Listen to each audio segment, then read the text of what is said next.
अस्सलाम वालेकुम नाज़रीन, ताज 92 न्यूज़ के साथ मैं हूं नाइला भट्टी। चलते हैं आज की अहम खबर की तरफ। एडमिनिस्ट्रेटर जिला कौंसिल कराची नूर हसन जोखियो ने कहा है कि सेवरेज के हवाले से कुछ यूनियन कौंसिल में मसाइल आया हुए हैं, उनका फौरी तौर पर हल निकालने के लिए इकदाम कर रहे हैं। जहां बहाव में रुकावट है वहां सफाई करवा के और जहां लाइनें खराब हो गई उनकी तब्दीली करके मसला हंगामी सतह पर हल किए जा रहे हैं। हमारे काम आवाम को फौरी रिलीफ देना है, जिसके लिए मैदान अमल में रहकर अपना काम कर रहे हैं। मसले का अगर फौरी हल तलाश कर लिया जाता है तो वो बड़ा नहीं होता, वरना बड़े होने से अहले इलाका को मुश्किलात का सामना करना पड़ता है।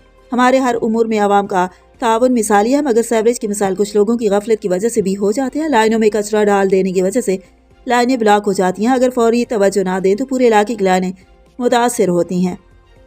पूरे इलाके की लाइनें मुतासर होने से लोगों को बहुत मुश्किलात का सामना करना पड़ता है। वो इन ख्यालात का इज़हार गुलशन हदीद के इलाके में बिछाए जाने वाले सेवरेज लाइन के तामीराती अमल का मुआयना करते हुए कर रहे थे। इस मौके पर chief officer Ayaz Hamidullah Baloch, XEN Murtaza Malik, director sanitation Mushtaq Mitu, engineer Amanullah Bhatti व दीगर भी मौजूद थे।